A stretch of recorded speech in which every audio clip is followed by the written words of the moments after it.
안녕하세요, 5학년 친구들. 즐거운 실과 시간입니다. 오늘은 지난 시간에 이어서 교과서 66쪽에서 67쪽 내용에 해당하는 자전거의 구성 요소에 대해 알아볼까요? 그 두 번째 시간입니다. 우리 지난 시간에는 어떤 내용을 배웠었는지 다들 기억하고 있나요? 선생님이 5초 동안의 시간을 줄 테니까 한번 떠올려 봅시다. 시작!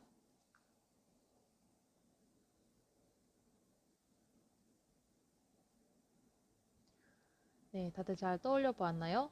좋아요. 선생님이랑 같이 어떤 내용을 배웠었는지 봅시다. 자전거의 구성 요소가 있었죠. 우리는 지난 시간에 자전거를 가지고 그 안에 있는 구성 요소들과 부가적으로 있는 것들까지도 알아보았죠. 예를 들어서 프레임, 구동장치, 안장, 그 외에도 경음기나 후미 등, 전조등 같은 게 있었죠.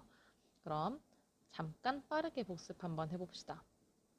자, 자전거가 있습니다. 여기서 제동장치, 조향장치, 구동장치, 안장, 바퀴, 프레임, 그리고 부가적인 구성 요소로는 경음기, 전조등, 후미등, 반사경 등이 있었죠. 이렇게 우리는 자전거에 대해서 한번 자세히 알아보았습니다. 그럼 이번 시간에 학습 목표를 읽어보면서 다 함께 본격적으로 시작해 볼게요. 시작! 자전거의 구성 요소를 알고 종이 자전거를 만들 수 있다. 좋아요. 자, 우리가 종이 자전거를 만들기 전에 자전거가 처음에 어떻게 생겼었는지 그 역사를 한번 되돌아가 볼게요. 첫 번째로 최초의 자전거의 형태가 발명된 것은 바로 1790년대에 프랑스의 귀족이 발명한 최초의 자전거인 셀레리페르입니다. 이 자전거는 지금 여러분들이 사진을 봐도 알 수 있듯이 페달이 있나요? 아니죠. 페달이 없습니다. 그죠? 그리고 핸들도 마땅한 게 없는 것 같네요. 실제로 이 셀레리페리라는 형태의 자전거는 두 발로 이동하는 그런 바퀴의 힘만으로 다리의 힘과 바퀴로 이렇게 움직이는 자전거였습니다. 그리고 이때 이 바퀴는 나무 바퀴인데요. 그냥 나무 막대기에 나무 바퀴 두 개를 단 것밖에 되지 않죠. 그쵸?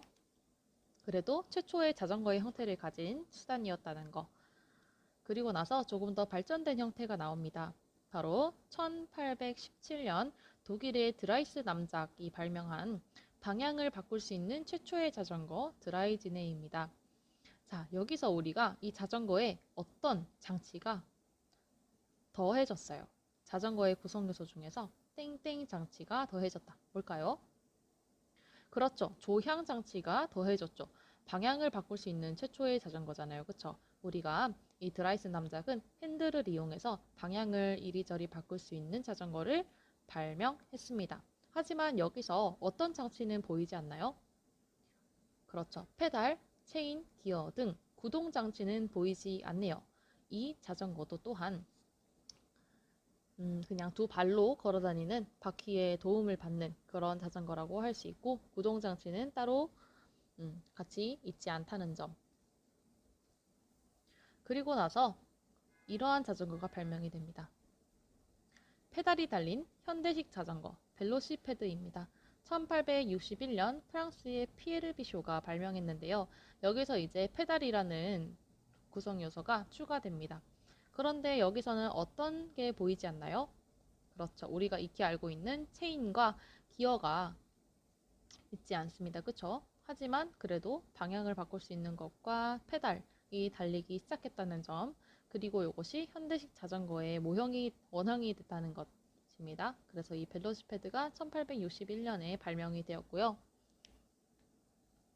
그리고 1870년 영국에서는 이 오디너리라는 자전거가 발명이 되었습니다. 자, 이 자전거는 지금 앞바퀴가 뒷바퀴보다 굉장히 크죠? 맞아요. 이 굉장히 크다는 특징을 가지고 있습니다. 그리고 나서 마지막으로 존 스탈리라는 사람이 세이프티 자전거를 발명했는데요. 우리가 현재에도 잘 다니고 있고 잘 사용하고 있는 자전거의 형태가 대부분 세이프티 자전거입니다. 그래서 이 존 스탈리가 지금 현대의 자전거에 많은 영향을 준 것이죠. 거의 원형에 가까운 그런 자전거를 발명했기 때문입니다. 자, 이렇게 우리가 최초의 개인 이동 수단인 자전거의 역사에 대해서 알아보았는데요. 이러한 자전거는 굉장한 많은 장점을 가지고 있기 때문에 사람들이 많이 이용하고 있습니다. 그럼 자전거의 장점이 무엇이 있는지 한번 살펴볼까요? 첫 번째로 빠른 교통수단입니다.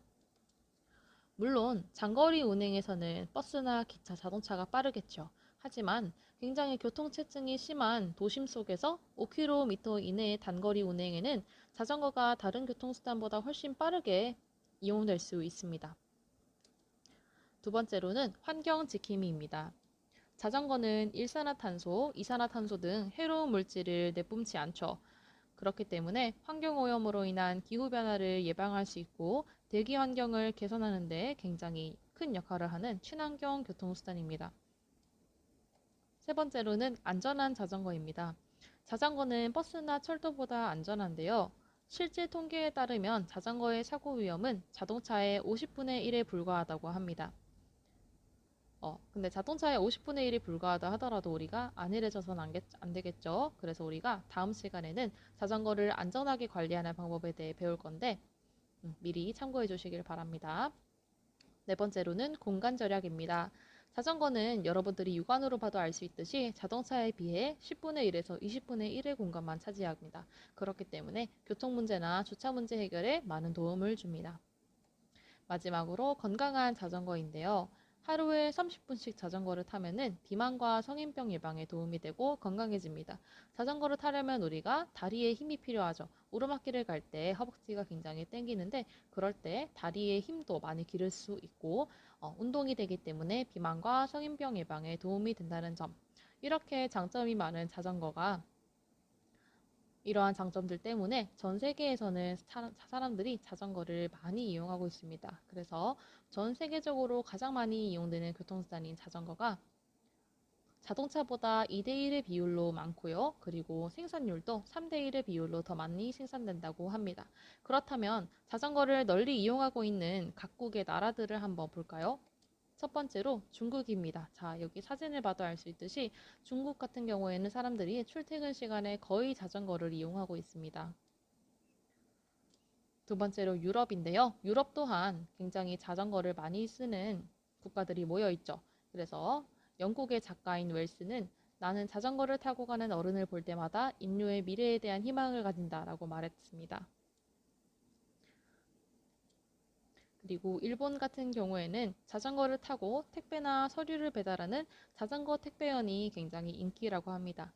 왜냐하면 자전거는 친환경적이고 많은 장점을 가지고 있기 때문이겠죠. 자전거는 세상에 해를 끼치지 않습니다. 그래서 전 세계 사람들이 많이 이용하고 있겠죠. 그럼 우리가 이러한 자전거를 한번 모형을 만들어 볼 건데요. 선생님이 선택지를 두 개를 줄게요. 첫 번째 선택지는 교과서 부록에 종이 자전거 모형을 만들 수 있는 키트가 있습니다. 그런데 할핀이 필요한데요. 할핀은 주어지지 않기 때문에 따로 준비를 하시면 좋습니다.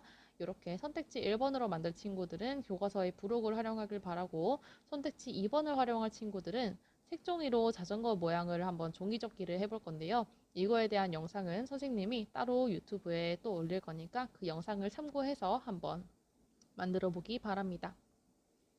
그래서 이번 과제는 종이 자전거 선택지 중에 하나를 골라서 만들고 자전거의 구성 요소를 한번 익혀보는 시간을 가져봅시다. 다음 시간에는 자전거를 안전하게 관리하는 방법을 알아볼까요에 대해 배울 거고요. 모두들 수고 많았습니다.